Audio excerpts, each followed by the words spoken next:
Hello.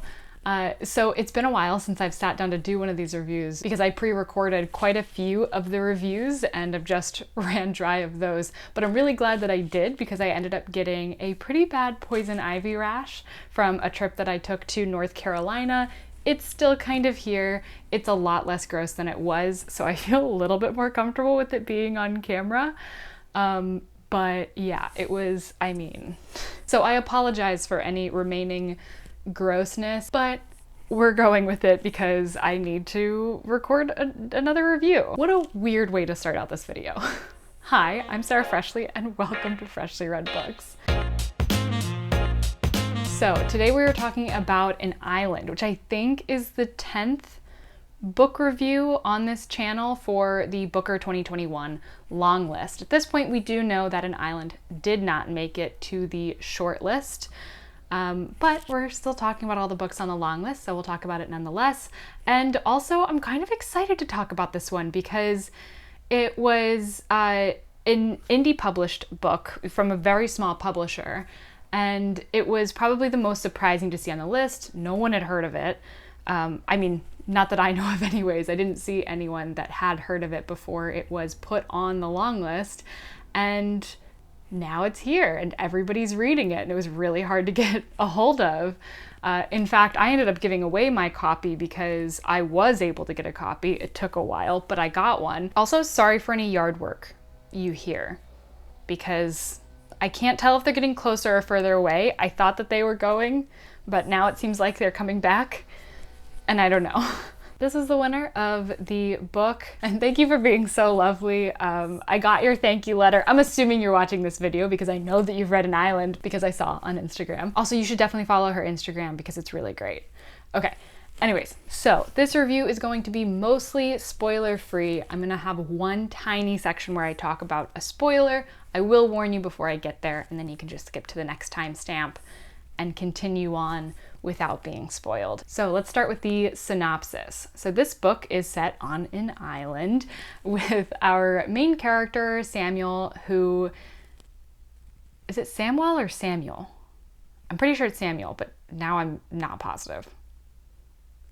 We'll call him Sam. So we've got our main character, Sam. We're seeing everything from his perspective, and he lives on an island and is a lighthouse keeper. So we just make sure that the lighthouse keeps running and takes care of basically anything else the island needs. He also has some chickens there. So a very solitary life.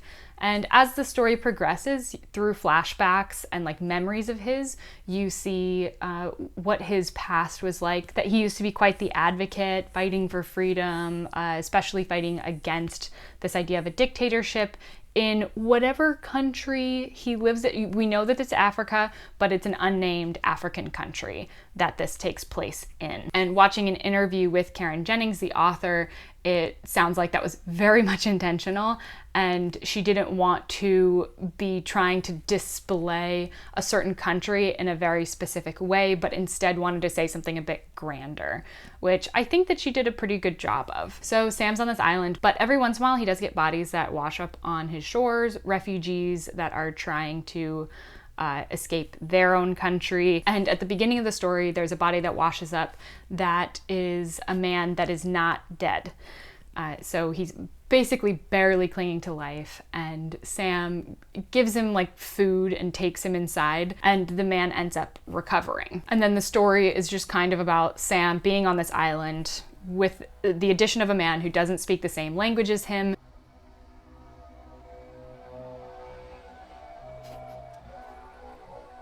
So the story essentially follows Sam as he is now sharing his island with this refugee. Okay, you know what? I'm gonna do this later when there's not yard work. I know what you're thinking, and yes, they were mowing the lawn for 2 straight days. Okay, now where were we? I did end up looking at the book again, and his name's Samuel, so we can stop calling him Sam because I know his full name again. And that's what he goes by throughout the book, so Samuel. Right, so we talked synopsis, and now it is time to talk themes. I have 3 different themes that I want to talk about, and I want to start with memory. So this is a lot about his memory and what he remembers about his own life, but also the writing style in particular is a little bit tough to get used to at first.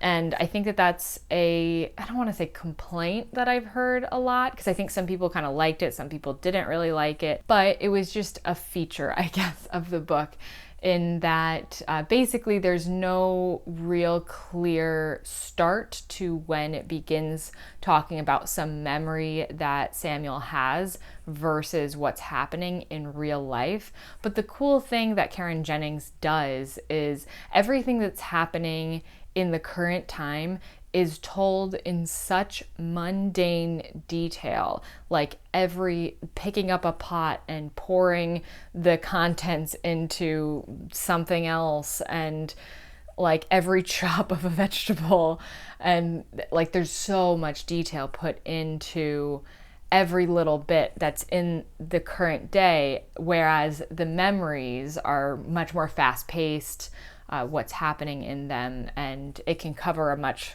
longer span of time in a shorter bit of writing, because that's really what memories are kind of like. As you get further from when an event happened, it kind of makes itself more and more succinct in your mind, where you can almost think about it all at once instead of, you know, needing to think about the very start of the memory and playing it all the way through in your mind. You just think about it as like a whole concept in your head.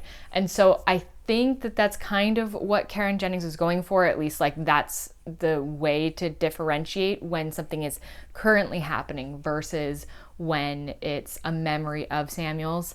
But usually there's some part where it makes it a little bit more clear. I will say at the beginning of the book, it's hard to make that distinction, especially since you're put into, as with any book, you're put into a world that you're unfamiliar with, where things are happening that, and you don't quite have, you know, you don't feel like you're in the world yet, but things are still happening. And so you're kind of trying to get a grasp for where you are and also keep up with what's happening. And in this book, because you're doing that, but also there's memories thrown in, it's hard to get that, like, okay, wait, where are we? What's happening?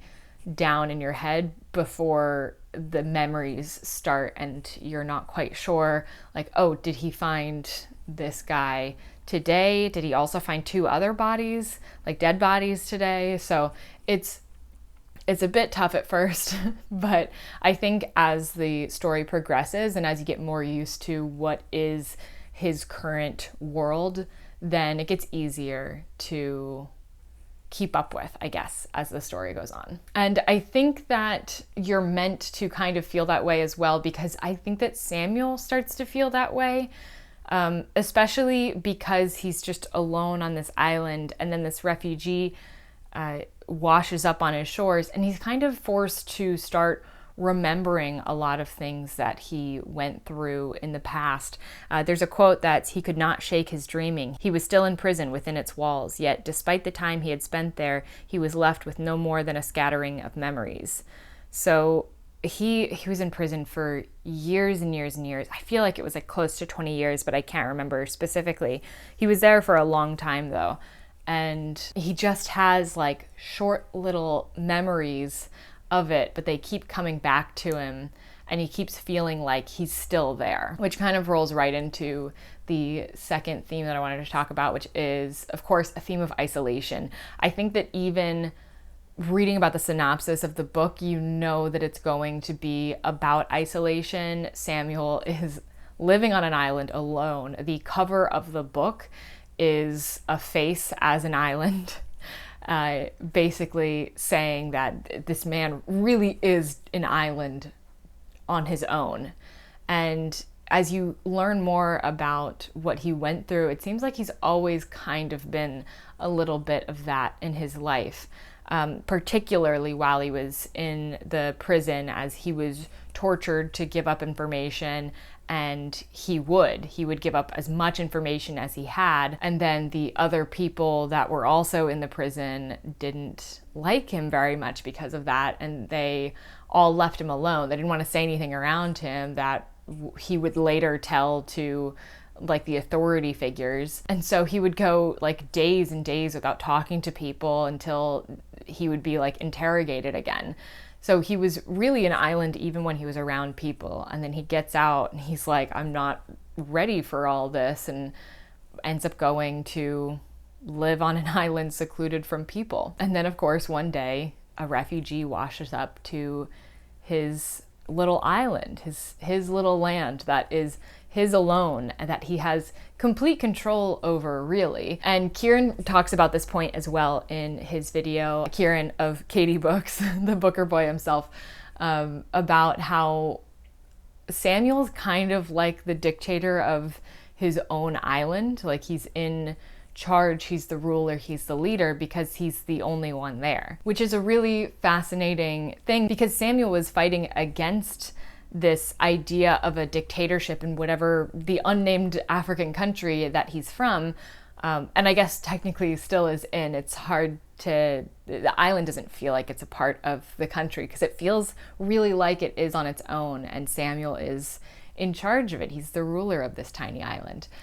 And he fought so long against that, and that he would expect that his country should welcome refugees. But then when one arrives on his island and threatens the existence that he's known so far, and threatens as in threatens to change that. And here Samuel's put into this position where he can decide this man's fate. He can decide to tell the people that come over on the boat to like bring him food and everything. He can decide to tell them, and he's supposed to tell them, that a man washed up on the shore. And you can see him really struggle with what to do when all of a sudden his direct life is impacted by this. It's his decision.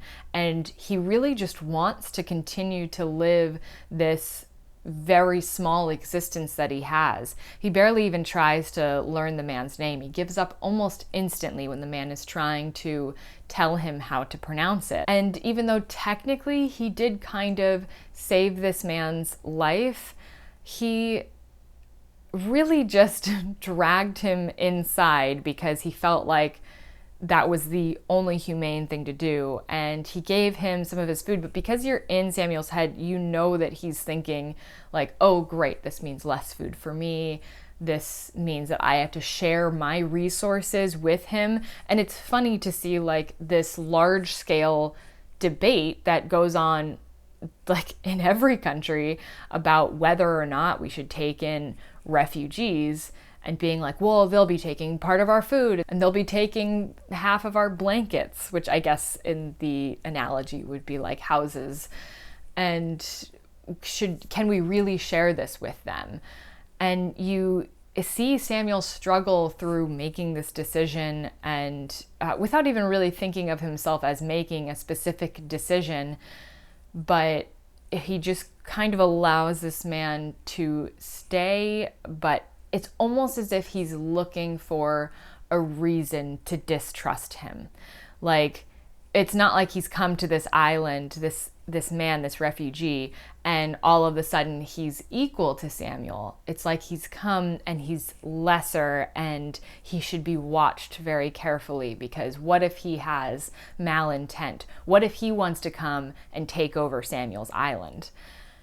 And I think that that's a really fascinating way to tell this huge story, but with just two people on one island. That's pretty remarkable. And it's funny because like I didn't love this book. Reading it, it was okay for me. But when I think about what it was doing as a whole, I'm really quite enamored with the idea. I think it's a really interesting way to like portray that debate, I guess. And you as the reader are just reading and you're like, come on, Samuel, like welcome him with open arms. Like, this is another person, and you get to like live with another person now. This is wonderful. And you both need this, and you can both benefit from this, but you're also in his head and seeing the worry that he has that he's not gonna have enough to share. And then like once he realizes that, okay, maybe he does have enough to share, then he's like, oh, but he's trying to take over my island because he's trying to help me do my work. And it's like, no, that's a good thing. It's good. You guys can split the work and you can both live here and everything can be great. But yeah, it's just very cool that she was able to show this on such a small scale. And then here's spoiler alert time. Okay, so if you have not yet read this book and you are planning on it, please do skip to the next timestamp, whatever it is. It would be the final thoughts timestamp. All right. I'm assuming that if you didn't want to be spoiled, you left or you already know. But as I said, Samuel is almost looking for a reason to not trust this man, because it'd be so much easier if, oh, what if this one happened to be, like this refugee happened to be a bad guy? Then I'm not saying that all refugees are bad. I'm just saying that this one is, and I can just get rid of this one. So he's almost just looking for a while for just any reason to not trust him. And then he comes so close to actually getting to a point where he does more seek to understand him, where he feels like a son to him.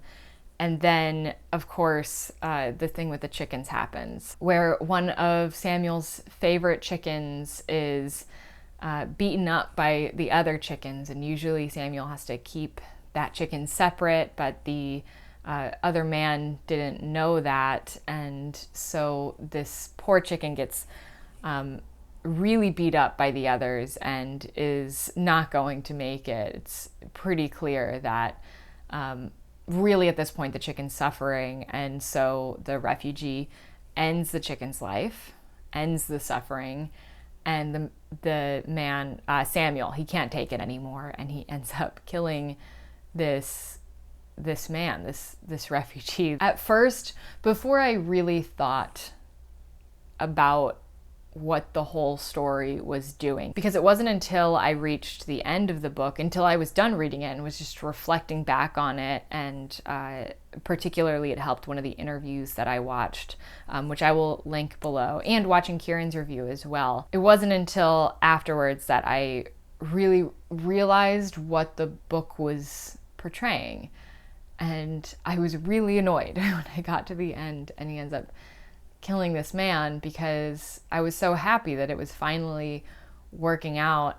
But I think the point is that even when things seem like they've gotten better and you've moved past the fact that this man came from a different place, that Samuel was here first, and you think that you're past looking at him as a foreigner, as somebody who doesn't belong, and everything seems good, still he does just one thing wrong, which is very understandable in just letting the chickens be together.